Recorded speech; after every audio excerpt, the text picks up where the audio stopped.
Hello student, आज हम पढ़ेंगे चैप्टर 2 एक चर वाले रैखिक समीकरण linear equation in one variable. इसमें हम कुछ एग्जाम्पल के क्वेश्चन सॉल्व करेंगे जिससे आपको एक्सरसाइज करने में हेल्प मिलेगी। हम एग्जाम्पल 9 to 11 सॉल्व करेंगे। हम एग्जाम्पल 9 देखेंगे। यदि 11 के 3 लगातार गुंजों का योग 363 है तो उन्हें ज्ञात कीजिए। हमें क्या बोल रहा है? 11 के 3 लगातार गुंजों का योग कितना दिया है? 363। तो हमें निकालना है कि अब लगातार कौन कौन से गुणज है। हमें ये तो पता नहीं है, बस बोला है 11 के 3 लगातार गुणज। तो हम यहाँ पे मानेंगे, माना कि 11 का एक गुणज क्या है? x। गुणज हम मान लेते हैं कि x है। दूसरा गुणज क्या हो जाएगा? लगातार बोला है तो हम 11 में क्या करेंगे? प्लस 11 जोड़। हमें क्या बोला? 11 के लगातार गुणजों का योग। तो एक गुणज तो हमने एक ले लिया, दूसरा क्या हो जाएगा? x प्लस 11, क्योंकि लगातार बोला है। फिर तीसरा गुणज क्या हो जाएगा? x प्लस 11 प्लस 11 हो जाएगा। ये लगातार हो जाएंगे 3 गुणज, तो हम दूसरा गुणज यहाँ लिखेंगे। दूसरा गुणज क्या हो जाएगा यहाँ पे? x plus 11। तीसरा गुणज क्या हो जाएगा यहाँ पे?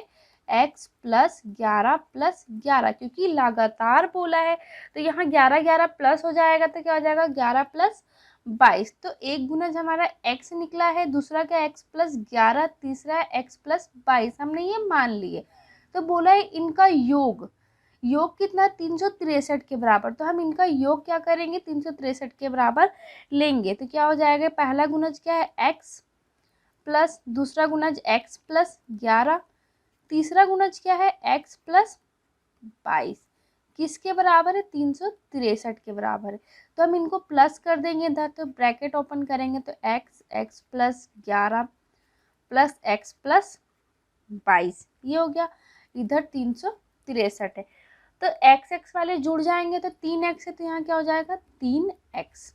अब 22 प्लस 11 कितना हो जाएगा? 33 इक्वल 363। अब ये देख रहे एक समीकरण बन गया। तो समीकरण में हमें x की वैल्यू निकालना होता है, तो हम क्या करेंगे? x के साथ जो है उसका हम पक्षांतरण करेंगे दाएं पक्ष में। तो सबसे पहले क्या? 33 का पक्षांतरण करेंगे। तो 33 का दाएं पक्ष में पक्षांतरण करने पर हम यहाँ पक्षांतरण करेंगे तो यहाँ 3x हो जाएगा। 363 प्लस में तो इधर माइनस हो जाएगा 33। अब यहाँ हम माइनस कर देंगे तो अब यहाँ x के साथ 3 क्या है? गुणे में है, तो इसका भी पक्षांतरण इधर करेंगे तो भाग में चला जाएगा। तो x इक्वल 330/3। अब इससे हम डिवाइड करेंगे तो कितना आ जाएगा? 110। x की वैल्यू कितनी आ गई? एक तो पहला गुणज हमारा, हमने पहले गुणज को क्या माने हैं? x, तो पहला गुणज क्या आ जाएगा? 110। 110 तो हम यहाँ लिखेंगे पहला गुणज। क्या आ गया? x जगह पे क्या आ जाएगा? 110। अब दूसरा गुणज क्या निकला? दूसरा गुणज हमने क्या माने हैं? x plus 11। x प्लस 11 तो क्या x की जगह पे 110 प्लस 11 हो जाएगा। अब इनको हम प्लस करेंगे तो कितना हो जाएगा? 121। अब तीसरा गुणज निकालेंगे। तीसरा गुणज क्या है? x plus 22। तो हम x की जगह पे क्या रखेंगे? 110 प्लस 22 हो जाएगा। इनको प्लस करेंगे जब तो क्या आ जाएगा? 132। तो हमारे तीनों गुणज निकल गए। 11 के लगातार 3 गुणज क्या हो गए? 110, 121 और 132। इनका योग किसके बराबर होना चाहिए? 163 के बराबर। तो हम जांच करके देख लेते हैं। यहाँ पे हम जांच करके देखते हैं।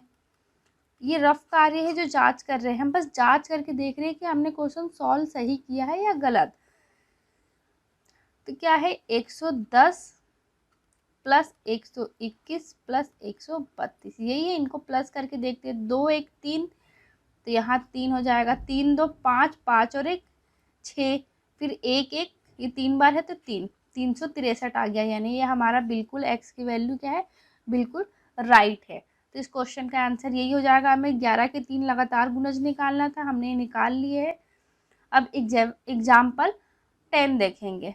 दो पूर्ण संख्याओं का अंतर 66 है, यदि इनमें 2:5 का अनुपात है तो वे संख्याएं ज्ञात कीजिए। हमें कह रहा है इस क्वेश्चन में कि दो पूर्ण संख्याओं का अंतर है 66, यदि उनके अनुपात, जो पूर्ण संख्या उनका अनुपात क्या है, 2:5 है, तो वे संख्या ज्ञात कीजिए कि क्या होगी वो दो पूर्ण संख्याएं।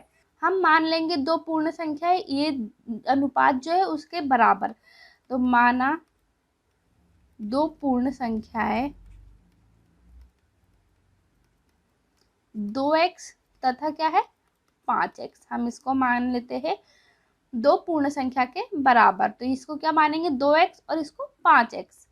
तो दो पूर्ण संख्या हमें मिल गई, इनका अंतर क्या बोल रहा है, दो पूर्ण संख्याओं का अंतर क्या है 66 के बराबर। तो हम इनका अंतर करेंगे 5x - 2x इक्वल क्या है 66 के बराबर है। तो माइनस करेंगे तो क्या हो जाएगा यहाँ पे 3x इक्वल 66। अब ये x क्या है, इसमें x के साथ 3 गुणे में इसका हम पक्षांतरण इधर कर देंगे, तो 3 का दाएं पक्ष में पक्षांतरण करने पर तो यहाँ x बचेगा 66 बटे क्या हो जाएगा 3। तो x की वैल्यू क्या निकल गई हमारी यहाँ पे 22। x की वैल्यू क्या निकल गई 22। तो हमने दो पूर्ण संख्या क्या माने हैं 2x और 5x, तो हम x की जगह पे रख देंगे इनकी वैल्यू। तो 2x के बराबर क्या आ जाएगा 2x है, पहली पूर्ण संख्या क्या है तो क्या हो जाएगा 2 × 22 किसके बराबर हो जाएगा ये 44 के बराबर। और दूसरा क्या है 5x, तो यहाँ क्या हो जाएगा 5 × 22, इनका हम करेंगे तो 110 आएगा। तो दो पूर्ण संख्या में क्या मिल गई 44 और 110, और इन दोनों का अंतर क्या है 66 के बराबर है। तो दो पूर्ण संख्या हम यहाँ पे लिख लेंगे, दो पूर्ण संख्याएं 44 और 110 है। जांच करके देख सकते हैं हम 110 में 44 माइनस करेंगे तो 66 आएगा। इस क्वेश्चन का आंसर यही हो जाएगा। एग्जाम्पल 11 देखेंगे। देवसी के पास 50 रुपये, 20 रुपये तथा 10 रुपये के कुल मिलाकर 25 नोट हैं, जिनका मूल्य 590 रुपये बताता है। यदि 50 रुपये 20 रुपये वाले नोटों की संख्या में अनुपात 3:5 है तो प्रत्येक प्रकार के नोटों की संख्या ज्ञात कीजिए। क्वेश्चन में बोला देवेशी के पास 3 प्रकार के नोट है 50, 20, 10 रुपये, ये 3 प्रकार के नोट है और कुल नोट उसके पास 25 है, जिनका मूल्य टोटल कितना है 590 रुपये। और 50 और 20 रुपये के नोट का अनुपात दिया है कि 3:5 है। और तो हमें बताना है कि नोटों की संख्या कितनी है इनके पास, 50 के नोट कितने हैं, 20 के नोट कितने हैं, 10 के नोट कितने हैं, जिससे उनका 590 रुपये का मूल्य टोटल हुआ। हम यहाँ पे मानते हैं कि माना 50 रुपये वाले 50 रुपये तथा 20 रुपये वाले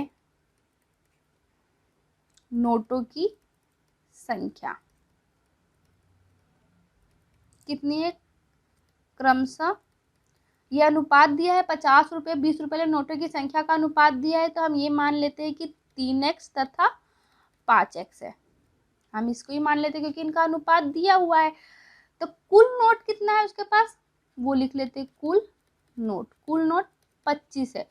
तो हमें 20 रुपये 50 रुपये का तो हमने मान लिए, लेकिन हमें 10 रुपये का नोट का नहीं पता है। तो हम कुल में से ये जो निकला है 20 रुपये 50 रुपये का नोट को उसको माइनस कर देंगे, हमें मिल जाएगा 10 रुपये के नोट की संख्या।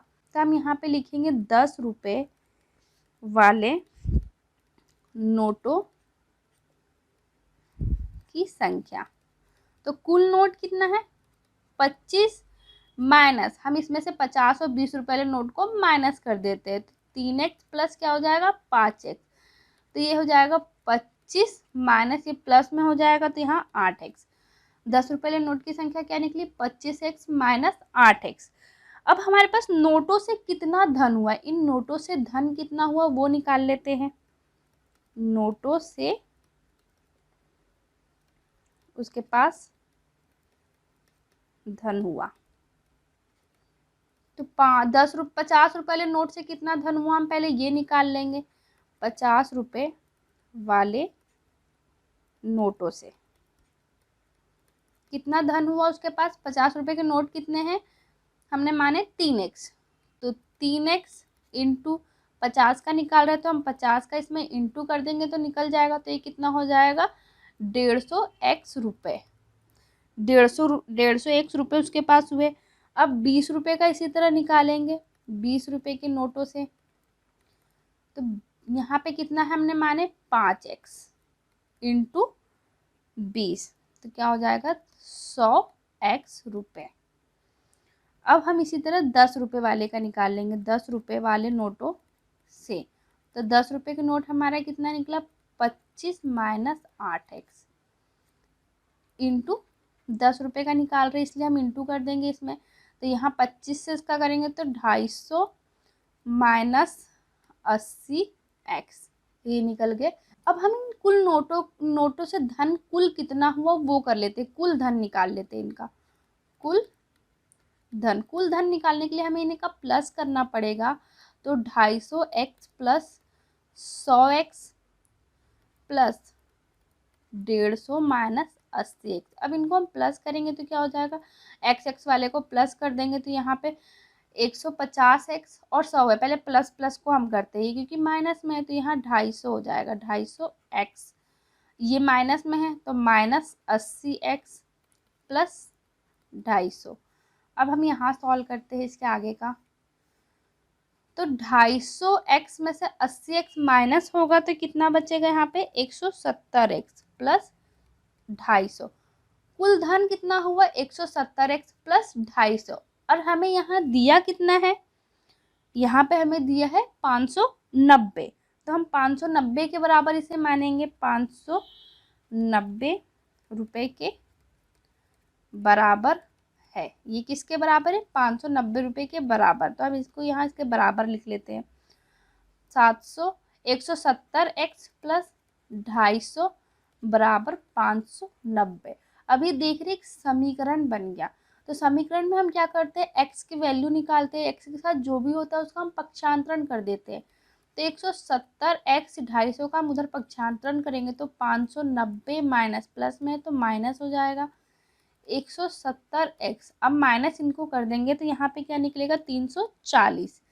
अब ये देख रहे क्या है x के गुणे में है तो इधर जाएगा तो भाग में आ जाएगा 340 डिवाइडेड 170, 0 से 0 कैंसिल हो जाएगा, 17 दूनी 34। तो x की वैल्यू क्या निकल गई 2, x की वैल्यू क्या निकल गई 2। और x हमने किसका माने है, मान यहाँ पे माने थे उनका अनुपात 3x है। 50 रुपये के नोट का अनुपात क्या है 3x है और 20 रुपये का नोट क्या 5x। तो हम इसमें मान x का रख देंगे तो हमें निकल जाएगा 50 के नोट कितने हैं और 20 के नोट कितने हैं और 10 के नोट कितने हैं। तो हम यहाँ पे इनका मान रख देते हैं, अर्थात देवसी के पास 50 रुपये वाले कुल नोट हम निकाल लेते हैं। इसके 50 रुपये वाले हमने क्या माने थे 50 के 3x, तो 3x है। अब 3x में हम क्या करेंगे x की वैल्यू रख देंगे 3 इंटू 2, तो कितने हो जाएंगे 6, क्या निकल गया 6। अब इसी तरह हम 20 रुपये वाले नोट निकाल लेंगे, 20 रुपये वाले कुल नोट क्या हो जाएगा, यहाँ पे 20 का क्या है 5x, तो 5 इंटू 2 10 हो गया। अब हमें क्या निकालना है 10 रुपये वाले नोट की संख्या। यहाँ पे जगह कम पड़ रही है थोड़ी सी, हम यहाँ साइड में कर रहे हैं 10 रुपये वाले कुल नोट। यहाँ पे हम रखेंगे कितने हैं 10 के रुपये वाले 25 माइनस 8x, यही है। तो 25 माइनस 8x की वैल्यू क्या है 2, तो 25 माइनस 8 दूनी 16, 25 में से 16 माइनस करेंगे तो कितना हो जाएगा 9। तो 10 रुपये की नोट की संख्या कितनी है 9।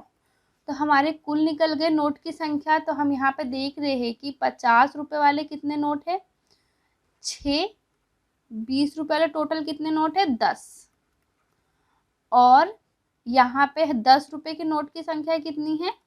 9। तो ये हमारे कुल नोट निकल गए। अब हम इसको जोड़ के जांच कर लेते क्या 25 नोट हो रहे हैं। तो 6 और 9 कितने हो जाएंगे? 15। 15 का 5 हासिल का 1 जाएगा, 15 का 5 हासिल का 1 जाएगा तो 25, यानी बिल्कुल राइट है। तो इस क्वेश्चन का आंसर ये हो जाएगा।